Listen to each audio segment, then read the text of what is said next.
ano de 216 a.C. O general cartaginês Aníbal aguardava silencioso junto ao seu exército.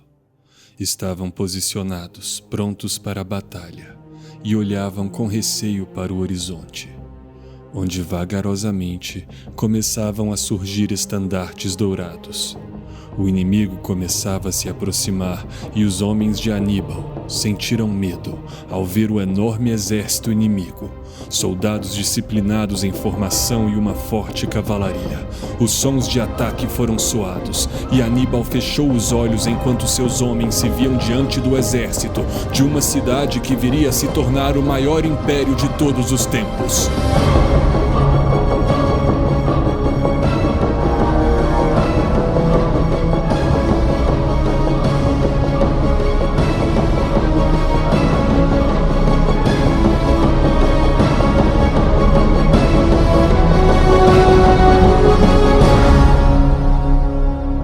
Roma.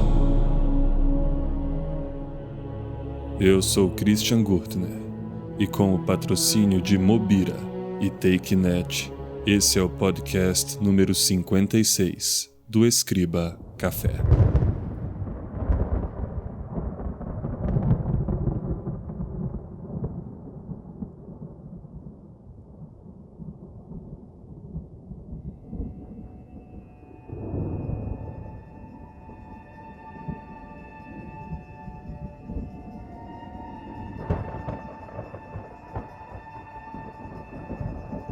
Reza a lenda que Rômulo e Remo, dois gêmeos recém-nascidos, foram abandonados, mas pouco depois uma loba os achou e os criou. Quando já adultos, resolveram marcar as delimitações de sua tribo, e no meio de uma discussão, Rômulo mata Remo. Rômulo, usando seu nome, funda então Roma.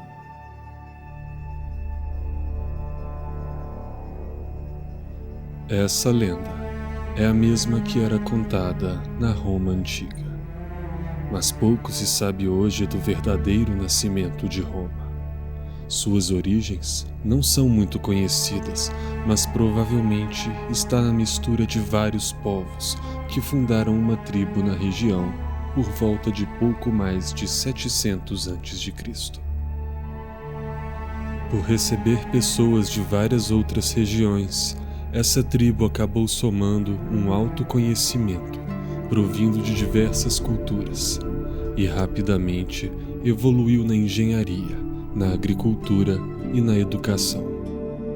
Logo começaram a surgir os nobres romanos, chamados patrícios, que possuíam grandes terras. Roma se tornava então uma monarquia, governada por um rei oriundo dos patrícios. Com sua grande capacidade e conhecimento multicultural do passado, Roma evoluía cada vez mais. Abaixo do rei estavam os patriarcas patrícios, que se reuniam em assembleia e cuidavam de interesses políticos da cidade.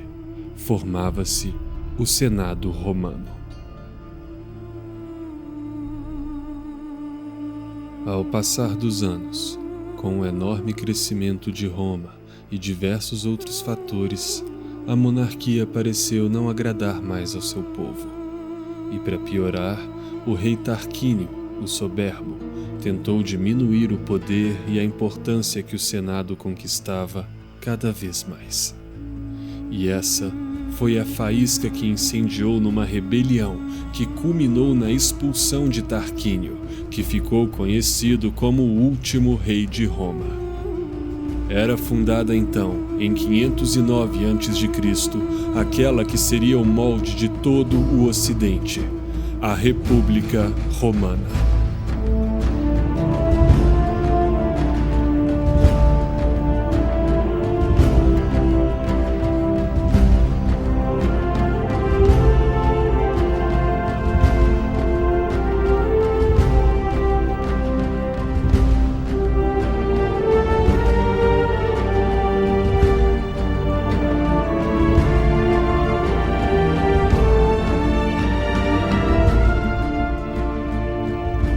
Senatus Populusque Romanus,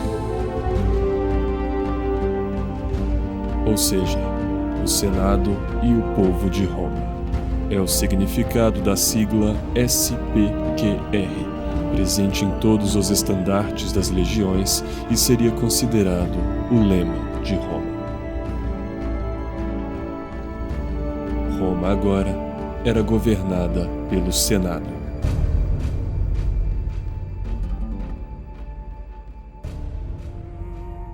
Na República Romana, além do governo exercido pelo Senado, haviam os chefes de Estado, denominados cônsules, que eram elegidos por voto e sempre 2 cônsules.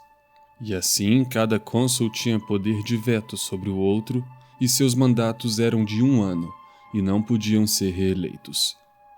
Todo cidadão de Roma podia se candidatar a cônsul. Em épocas de calamidades públicas, como revoltas ou invasões, os cônsules podiam um deles ser ou indicar alguém para o posto de ditador. O ditador tinha poderes ilimitados, sem interferência do Senado, por 6 meses. O exército de Roma também crescia, e cada cônsul possuía suas legiões, as quais deveria comandar em época de guerra.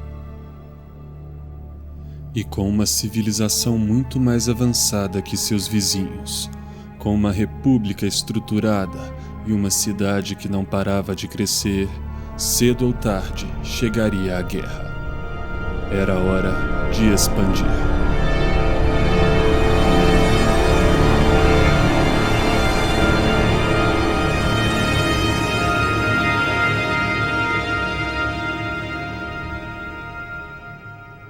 Na antiguidade, conter o crescimento era praticamente pedir para ser conquistado. Roma precisava se expandir para que seu povo prosperasse, e assim começou a ocupar regiões à sua volta. As cidades latinas, que conseguiram por longo tempo evitar os agora decadentes etruscos, se viraram contra Roma para conter suas pretensões de expansão. Roma coloca então seu exército em marcha para enfrentar a Liga Latina. Em 493 a.C., Roma derrota a Liga Latina na Batalha do Lago Regillus e ambos firmam um tratado de paz, mas a guerra começava a surgir de todos os lados. Roma se volta para os Volvos e outras tribos e continua se expandindo em direção ao sul da Península Itálica. Em 395 a.C., Roma derrota a cidade etrusca de Veios e depois é derrotada pelos gauleses em expedições de saque. Mas em 340 a.C., Roma vence os inimigos e toma para si todas as regiões próximas. Vencidos os etruscos e os sâmitas, a supremacia de Roma se mostrou evidente. E em 338 a.C. rompe o Tratado de Paz e dissolve de uma vez por todas a ameaçadora Liga Latina. As cidades foram invadidas e algumas incorporadas a Roma, enquanto as demais perderam o direito de se armar e declarar guerra ou paz com quem quer que fosse. Roma se volta então para as cidades gregas no sul da Itália, onde alguns gregos resolvem se aliar a Roma enquanto outros declaram guerra. Foi o caso da cidade de Tarento. Roma então reuniu suas forças para atacar e conquistar Tarento, que era a mais rica e desenvolvida cidade da região, e vencida provavelmente desencorajaria as outras cidades a continuar a hostilidade. Mas os tarentinos pediram ajuda a Pirro, rei de Épiro. Pirro desembarcou então na Península Itálica com um enorme exército de mais de 25.000 homens e também 20 elefantes de guerra. Os exércitos de Roma eram dizimados nas batalhas, pois nunca tinham visto elefantes e não sabiam como lutar contra eles, e acabavam sendo esmagados por esses enormes animais de guerra. A sorte começa a mudar quando descobrem que os elefantes corriam de javalis. E então os romanos passaram a levar javalis para os campos de batalha e soltavam-nos em direção dos elefantes, que com medo se viravam e voltavam correndo, esmagando seu próprio exército. As batalhas eram terríveis para ambos os lados, e apesar de vitorioso nas 2 primeiras batalhas, o rei Pirro teria dito: mais uma vitória como essa e fico sem soldados. Roma então reorganiza seu exército e finalmente derrota Pirro. Em 272 a.C., todo o sul da Itália se rende a Roma. A República agora dominava toda a Península Itálica. Com os novos territórios incorporados, Roma deu terras para seu povo e começou a colonizar as regiões dominadas. Roma se tornara numa enorme potência, e para ligar todas as novas cidades incorporadas ao seu território, os romanos utilizaram sua engenharia avançada e construíram estradas ligando Roma a todas suas cidades e províncias. Todas as estradas levam a Roma. Dessa forma, a movimentação tanto militar quanto comercial se tornara mais rápida e fácil. Em 312 a.C., o então cônsul Apio Cláudio constrói a mais longa estrada romana, com mais de 300 quilômetros, e que foi batizada posteriormente de Via Ápia.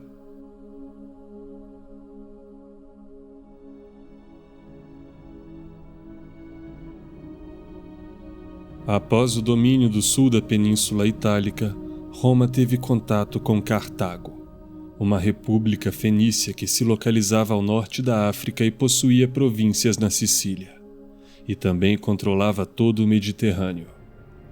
Cartago era outra potência, e Roma sabia disso, bem como os cartagineses sabiam do poder de Roma, e assim selam um tratado comercial, determinando também a cidade de Messina, na Sicília, como delimitadora de influência política para ambas as partes. Mas em 306 a.C., os nobres romanos afirmam desconhecer tal acordo, e Roma parecia se sentir cercada pelas posses de Cartago.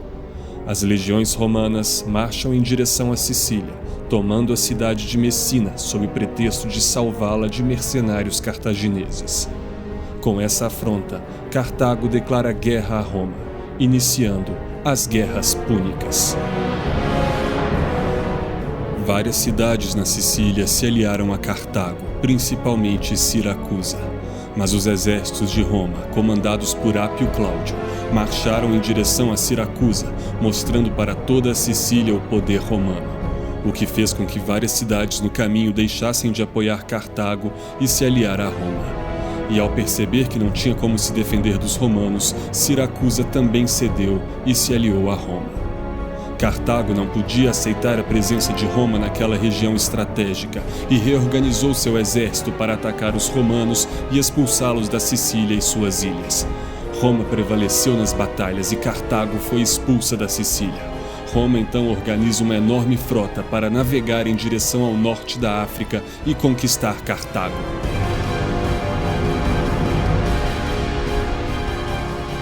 Porém, a frota de Cartago era a mais poderosa da época, derrotando boa parte dos romanos que não tinham experiência na navegação, mas que após capturar alguns navios cartagineses finalmente desenvolveram sua engenharia e técnica para dominar os navios cartagineses e fazer um embate corpo a corpo, onde os romanos sempre prevaleciam.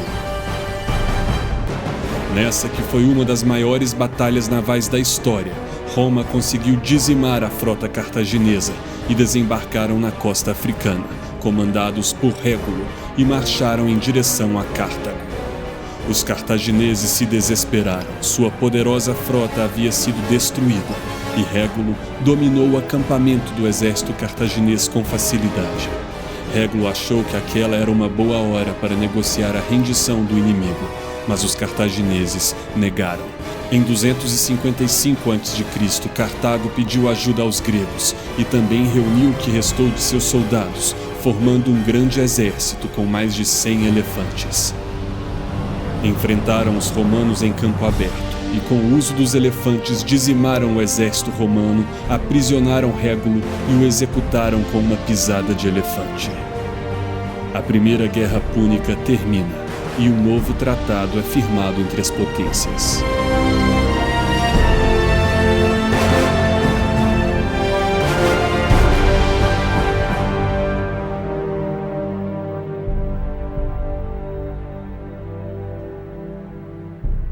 Cartago, para reparar as perdas na Sicília, dá ordens ao general cartaginês Hamilcar e este navega em direção à então chamada Hispânia, para conquistar e explorar novos territórios. Hamilcar conquista boa parte da Espanha e, quando morre, é substituído pelo general Hasdrúbal, que conquista mais territórios até ser assassinado em 221 a.C. O comando da região passa então para o general Aníbal, filho de Hamilcar.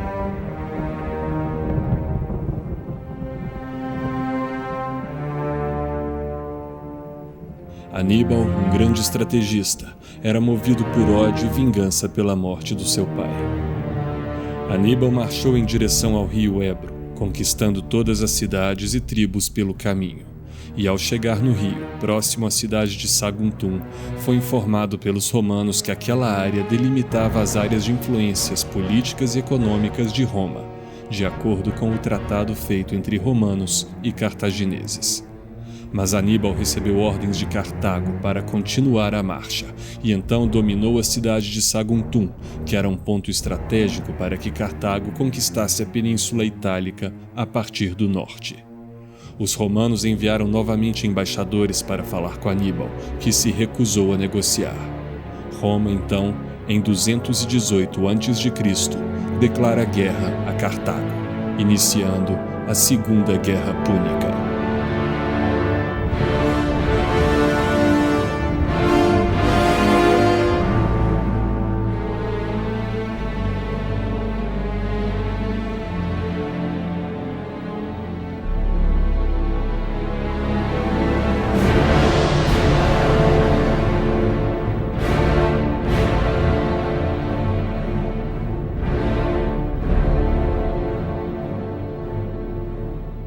Aníbal surpreende os romanos com uma movimentação inesperada. Enquanto Roma envia parte de seus exércitos para Cartago e parte para enfrentar o general cartaginês na Espanha, Aníbal, ao invés de permanecer na Espanha, marcha com seu exército de mais de 50.000 homens em direção à Península Itálica, atravessando os gélidos Alpes, e começa a descer em direção à capital romana, vencendo várias batalhas contra as legiões e finalmente se vendo livre para atacar a então desprotegida Roma. Contudo, por um mistério que prevalece até hoje, Aníbal não atacou Roma e optou por continuar descendo para o sul da península e conquistar suas regiões.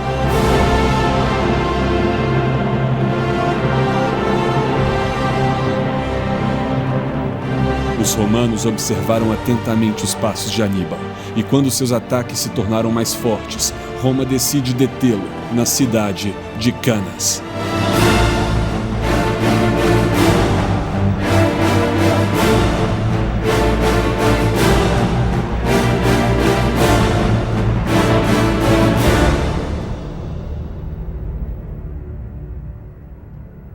Os atuais cônsules romanos, Lúcio Emílio Paulo e Caio Terêncio Varrão, reuniram então o maior exército já visto por Roma e marcharam para atacar Aníbal.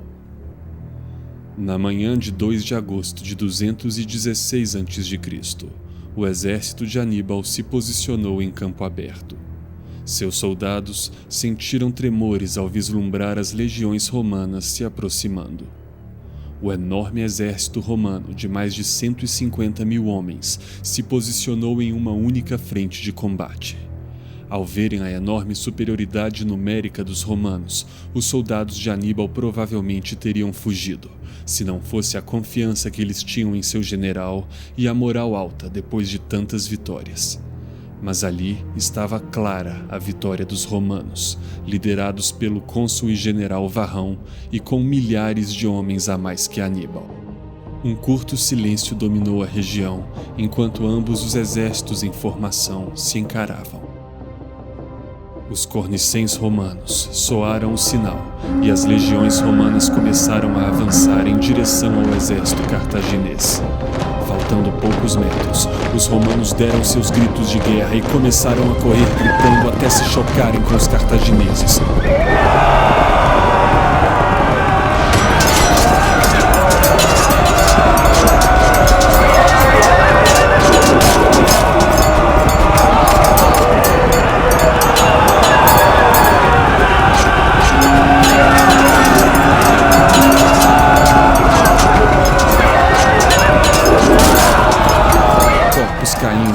espadas e machados sujos de sangue voavam por todos os lados. Os romanos começaram a atacar fortemente o centro da linha de Aníbal, que começou a recuar, formando um arco com as linhas dos dois exércitos. Mas a enorme quantidade de soldados fez a poeira se levantar, bloqueando a visão, e Aníbal deu a ordem para sua cavalaria, que atacou o flanco esquerdo dos romanos, conseguindo passar por ele e dar a volta por trás e atacar o flanco direito dos romanos pelas costas, eliminando a cavalaria romana. Com o arco que os romanos formaram empurrando a infantaria de Aníbal, eles se viram cercados por 3 lados, e com a cavalaria cartaginesa livre às costas, não demorou para que ela fechasse o arco, cercando os romanos completamente e dizimando a infantaria pesada, até que o exército romano fora derrotado. A Batalha de Canas foi a maior derrota romana de toda a sua história, e Aníbal se tornara o maior pesadelo de Roma. As estratégias dessa batalha são estudadas até hoje por militares, e através dela ficou nítida a capacidade de exércitos vencerem inimigos em maior número. Roma passara a ensinar os erros dessa batalha, o que resultou nos generais jamais permitirem suas legiões avançarem demais, formando um arco. Apesar da gigantesca derrota e de ver Aníbal dominando as regiões da Península Itálica, os romanos não se deram por vencidos. Roma reviu e mudou todas suas estratégias de batalha, enquanto suas legiões conquistavam a Península Ibérica e expulsavam os cartagineses da Espanha. O general romano Cipião marchava vitorioso ao norte da África. Com um exército enfraquecido e vendo as derrotas cartaginesas em outras regiões, Aníbal percebe uma derrota iminente e volta para Cartago, e depois de mais alguns confrontos, admite a vitória romana. Vendo parte do motivo da derrota no fato de Aníbal não ter invadido Roma quando teve chance, teriam dito a ele: "Sabes como vencer, mas não sabes fazer uso de tuas vitórias." Como exigências do Tratado de Paz, Cartago foi obrigada a pagar pesados tributos a Roma, e também fora proibida de pegar em armas sem autorização romana. Mas mesmo com todos os embargos e imposições, Cartago conseguiu voltar a prosperar, e o senador romano Catão, influente orador, disse a famosa frase: "Delenda est Cartago."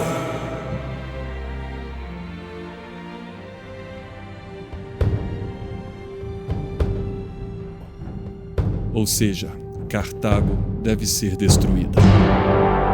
Catão era um fervoroso defensor da ideia de que enquanto Cartago existisse, Roma estaria em ameaça. E este fez de tudo até conseguir convencer os demais senadores. Apesar de alguns serem contra as ideias de Catão, sua vontade prevaleceu, e Roma agora precisava de um pretexto para eliminar a suposta ameaça cartaginesa. Cartago começou a ser atacada pelos númidas, e os cartagineses pediram desesperadamente a Roma o direito de se defender. Roma negou todos os pedidos, até que, vendo uma invasão iminente, Cartago pegou em armas e se defendeu dos númidas. Com essa desobediência, Roma encontra seu pretexto para a guerra, e seu exército marchou até os muros de Cartago, dando início à curta Terceira Guerra Púnica. Roma tentou negociar a rendição dos cartagineses, com a condição de que eles devessem largar as armas e abandonar a cidade, para que ela fosse destruída. Cartago não aceitou, e a lealdade de seus cidadãos fez com que todas as pessoas se armassem. Escravos foram libertados e mulheres cortavam seus cabelos para serem transformados em cordas. Todos os habitantes de Cartago estavam decididos a defender sua cidade. O cerco romano à cidade de Cartago durou 3 anos, sem que os romanos conseguissem invadir. Mas Cartago estava cada vez mais isolada, e seus habitantes começavam a morrer de fome e doenças. Roma finalmente consegue invadir, Seguindo ordens, as legiões incendeiam tudo, matam todos os habitantes, destroem as estruturas e derrubam as construções. Até que no final da primavera de 146 a.C., Cartago havia sido varrida do mapa. Nenhum documento, monumento, escrito ou edifício sobrara. A outrora poderosa e próspera Cartago sumiu para sempre, junto com sua história e cultura.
Roma agora dominava a Sicília, Sardenha, Córcega, a Espanha, o norte da África, a Macedônia e algumas regiões da África. Era a civilização mais poderosa do mundo.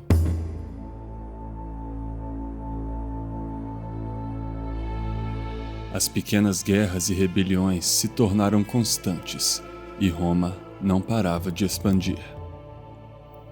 Com todas suas conquistas, Roma acabou absorvendo várias novas culturas das regiões derrotadas, como foi o caso da cultura grega, que influenciou fortemente Roma.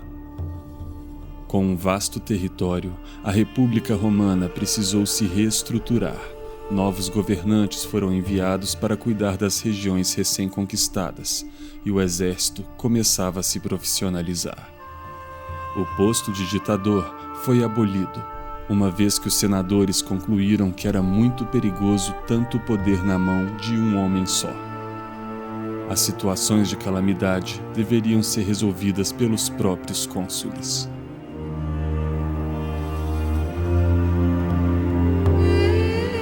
Em 107 a.C., elege-se cônsul um general de nome Caio Mário. Mário foi o primeiro a conquistar altos postos na política sem ter vindo de uma família patrícia. Sua habilidade como general o fez ser eleito cônsul por 7 vezes seguidas, o que na teoria não era permitido pela política romana. Caio Mário promoveu boas mudanças no tempo de seus mandatos. Acabou de profissionalizar o exército e aboliu a condição de um homem ter posses para poder entrar para as legiões. Mário define também a águia como símbolo das legiões e vence importantes batalhas. Contudo, sobe ao consulado junto com Mário, outro general de nome Cornélio Sila. Sila, também um grande general, se torna também amigo de Mário. Mas essa amizade logo começa a se mostrar cínica de ambas as partes. As pretensões conservadoristas de Sila não agradavam a Mário. Ambos tinham sua facção de partidários entre os senadores, o que tornava algumas decisões difíceis. A República Romana enfrenta então uma crise, uma vez que as legiões de alguns generais desafiavam o poder do Senado. Nessa época, o suborno e a cobrança de favores eram valiosas moedas que corriam pelo Senado. Senadores apoiavam outros senadores ou um outro cônsul, caso devessem algum favor ao mesmo e o favor fosse cobrado. E assim, quando Sila saiu de Roma com seu exército para enfrentar uma rebelião grega promovida por Mitríades, Mário e suas legiões fecharam os portões de Roma e aguardaram a volta de Sila nas muralhas. Mas Sila, convencido de que Mário queria afundar a república e governar sozinho, invade Roma, iniciando uma guerra civil. Mário é derrotado e foge de Roma, enquanto Sila executa muitos partidários de Mário e expulsa de Roma outros muitos. Entre os expulsos de Roma estava um promissor jovem, sobrinho de Mário, chamado Caio Júlio César.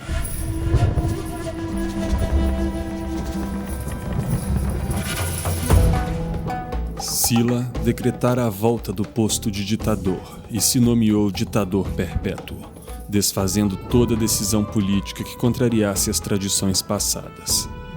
Seu governo foi tirano. Contudo, depois de receber vários pedidos de seus melhores amigos e personalidades iminentes, decidiu conceder o perdão a Júlio César, mas afirmou: "Vós conseguistes prevalecer, porém, sabei que este, por cuja salvação vos agiteis tão ardentemente, será um dia a derrocada do partido que vós próprios tendes defendido ao meu lado. Há em César mais de um Mário."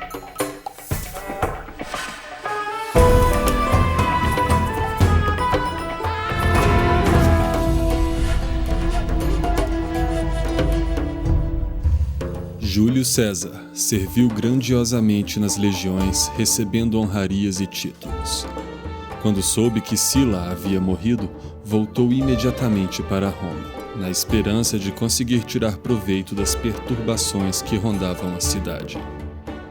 Pouco depois, saiu de Roma novamente para estudar oratória com o maior mestre da época, mas no mar fora sequestrado por piratas. Nessa época, se tornara comum os piratas sequestrarem oficiais das legiões e pedirem dinheiro pelo resgate. Júlio César conseguiu reunir o dinheiro e foi libertado, e em seguida juntou legionários e conseguiu uma embarcação, perseguindo os piratas sequestradores até derrotá-los. Pegou todo o dinheiro dos piratas e fez com eles as mesmas coisas que eles haviam ameaçado fazer com ele: crucificou todos. Depois disso, juntou mais homens e, mesmo sem receber ordens do Senado, participou de batalhas e ajudou Roma a derrotar atuais inimigos ameaçadores. Voltou para Roma e recebeu o título de tribuno.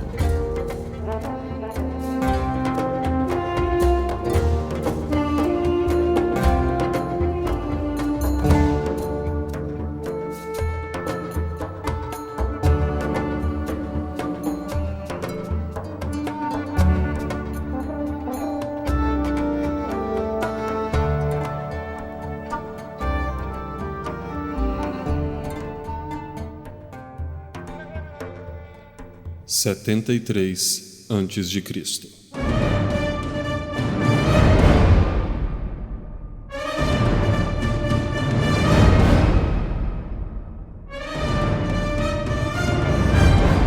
Acontece uma fuga em massa de escravos de uma escola de gladiadores. Dezenas de escravos fugiram, sendo liderados por um escravo de nome Espartacus. Espartacus libera vários outros escravos de propriedades pelas quais passa, juntando um bom número de homens que começam a saquear terras e grandes propriedades. E em pouco tempo, os rebeldes já formavam um grande exército instalado nas encostas do Vesúvio, para onde cada dia mais chegavam novos escravos fugitivos. Roma, acreditando se tratar de uma simples revolta, e vendo que esse exército de rebeldes era composto por inexperientes escravos, não dá muita importância para o acontecimento e somente manda uma expedição para combater e pôr fim à rebelião. Mas os romanos são derrotados. O Senado envia então outra expedição para atacar Espartacus e seus rebeldes, mas são novamente derrotados. Espartacus já contava com um exército de mais de 120 mil homens, e o Senado percebeu a gravidade da situação. Era hora de colocar essa rebelião de escravos como assunto de prioridade máxima. Espartacus decide avançar ao norte em direção a Roma para aproveitar a desorganização que surgira após as derrotas e, assim, invadir a cidade. Mas depois de algumas outras vitórias, muda de ideia, decide fugir para fundar uma nova cidade livre com seus seguidores. Roma, furiosa pela vergonha e afronta de ver suas legiões serem derrotadas por escravos, envia então um rico e renomado político e militar chamado Marco Licínio Crasso, com um grande exército para liquidar Espartacus.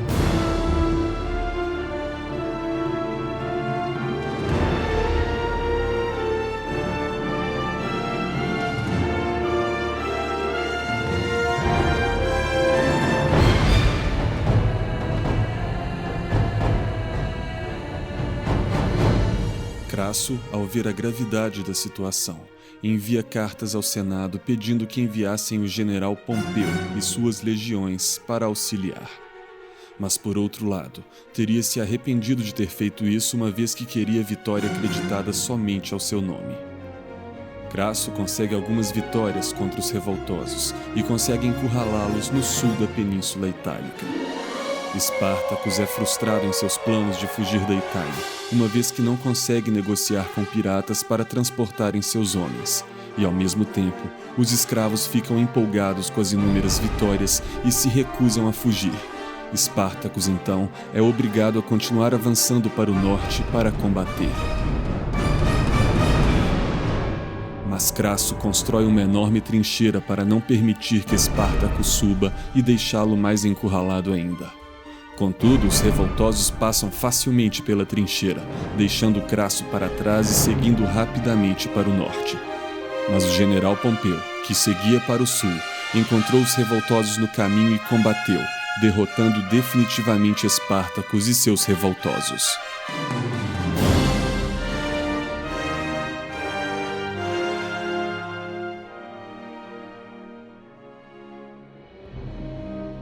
Após as batalhas, Crasso e Pompeu são eleitos cônsules. Crasso mantinha uma certa aversão a Pompeu, devido ao crédito que ele recebera pela derrota de Espartacus. O governo dos dois cônsules foi marcado por interesses políticos e intrigas no Senado, mas ao mesmo tempo mantinham amizade. A essa altura, Caio Júlio César já se tornara um renomado e vitorioso general. Ele voltara novamente a Roma quando os mandatos de Crasso e Pompeu estavam no fim e fez um acordo com os dois cônsules para que o ajudassem a ser eleito. E assim, em 60 a.C., acontece o primeiro triunvirato romano, ou seja, um governo regido por 3 pessoas, pois o recém-eleito cônsul Júlio César deu procurações para Crasso e Pompeu governarem em Roma, enquanto ele recebia carta branca para levar suas legiões para a Gália, a qual queria conquistar por completo. Com esse triunvirato, vários inimigos políticos foram expulsos de Roma e várias regalias foram dadas aos ex-cônsules.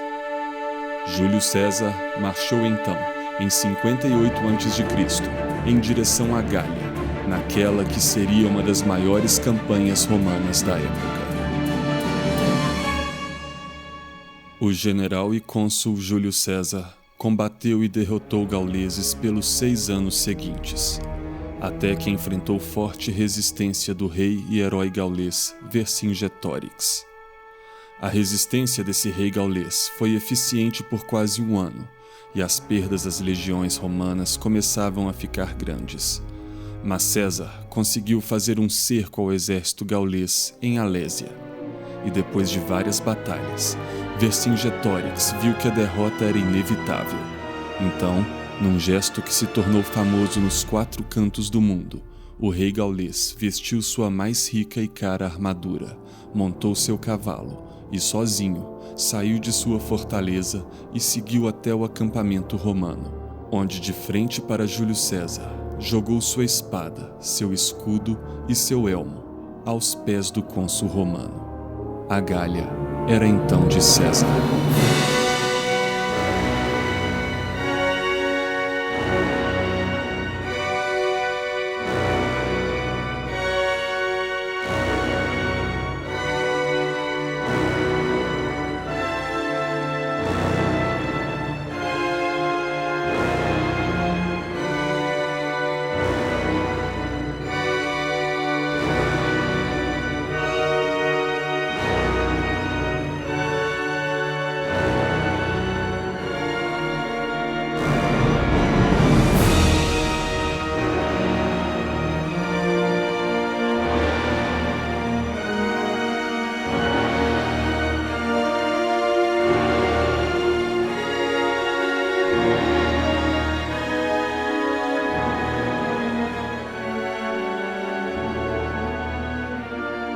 O nome de Júlio César e suas enormes vitórias corriam por cada rua de Roma. Todos os cidadãos admiravam e conheciam os feitos de César na Gália.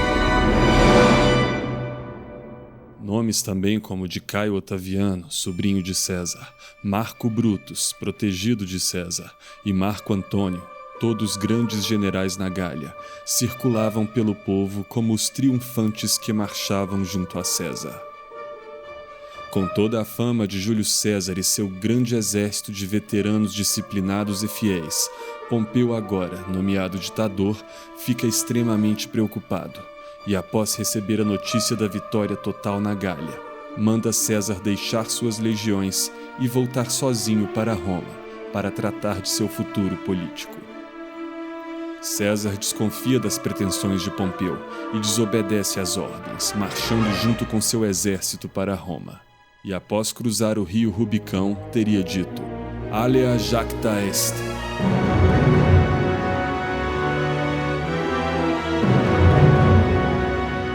Ou seja, a sorte está lançada. Pompeu, ao saber da marcha de César e que não dispersara seu exército, foge de Roma junto com os senadores que o apoiavam e segue para a Grécia para se encontrar com seus exércitos.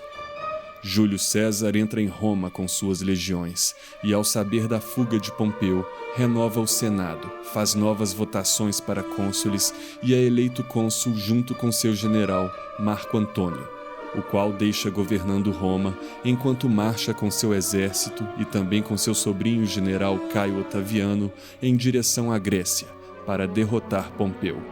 Começava outra guerra civil romana.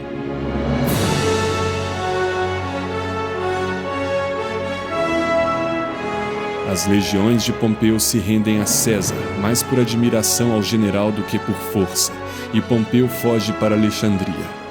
Júlio César o persegue e, ao desembarcar com suas legiões em Alexandria, recebe dos governantes egípcios a cabeça de Pompeu. César declara impertinência por parte dos egípcios assassinar um líder romano, mesmo que este fosse inimigo dele próprio. Em Alexandria, César é seduzido por Cleópatra, e já raivoso com a arrogância do rei Ptolomeu e seus ministros, declara guerra e conquista Alexandria, passando o trono para Cleópatra, com a qual tem um filho.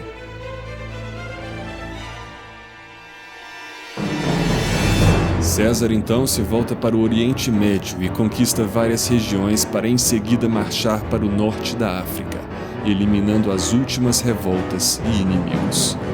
O gigantesco mundo romano pertencia agora completamente a Júlio César.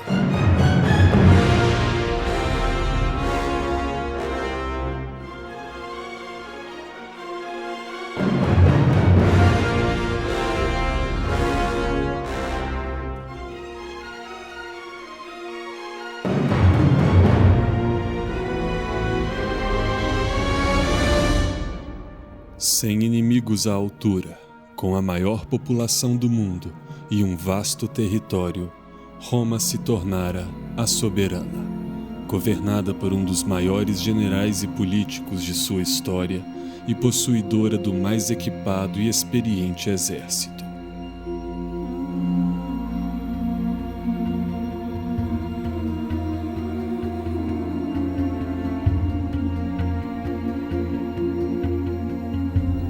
Depois de vários anos longe de Roma, Júlio César retorna para a cidade e faz o seu grande triunfo diante da população.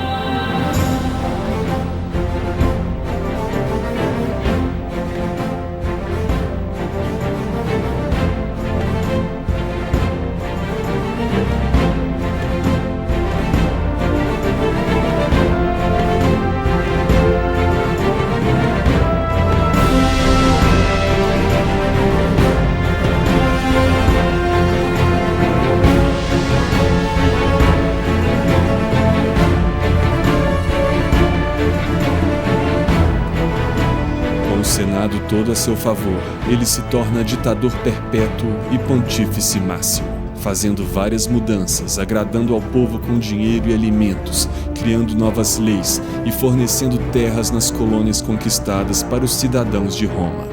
César passara a ser adorado pelo povo, mostrava justiça nos assuntos internos e mantinha a paz.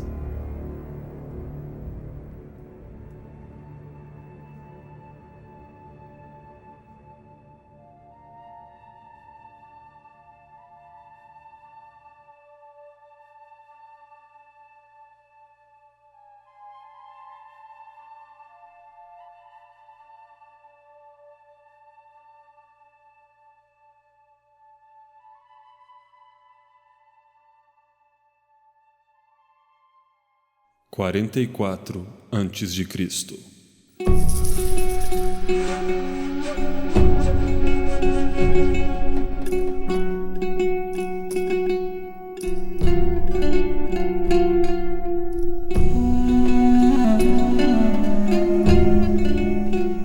Era manhã e Júlio César caminhou sozinho até o Senado para tratar de assuntos políticos.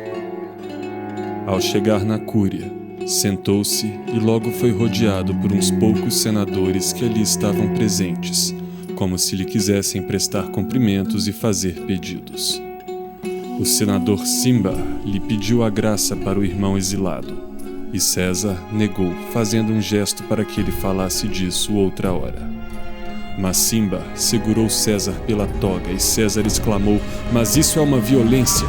Contudo, nesse mesmo instante, uma punhalada o atingiu pelas costas. César pegou o braço do atacante para revidar, porém foi impedido por uma outra punhalada de outro dos conspiradores. Mas quando viu vários punhais levantados sobre ele, somente ajeitou sua toga para que tombasse mais decentemente. E então, recebeu mais 21 punhaladas, inclusive uma de seu protegido Marco Brutus.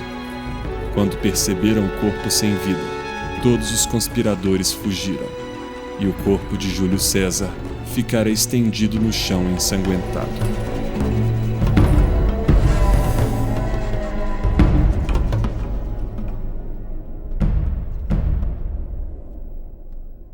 Junto com César, a República dera seu último suspiro.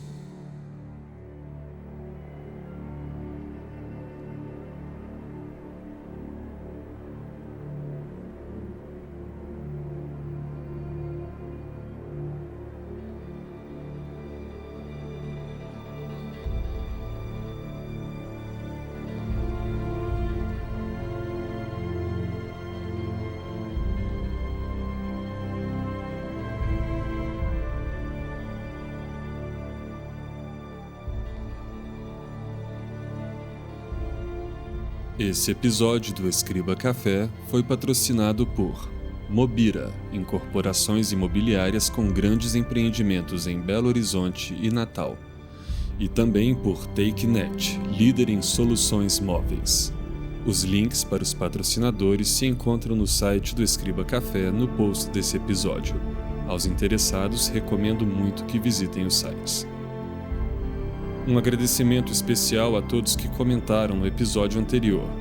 São eles: Ives, Bruno Sanches, Almir Júnior, Patrick, Genício Zanetti, Matheus Abdon, Osvaldo Baratella, João Alexandre, Robson Rosa, Felipe Maricato Moura, Humberto Gomes, Kelsens Villamos, Juan Camilo de Bogotá, Rafael Melo, Dani Tosti, Ailton Mendonça, Ângelo Marcondes, Aline Batistotti e Escotenhos.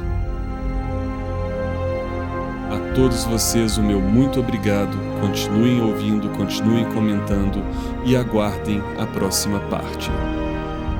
Um grande abraço e fiquem em paz.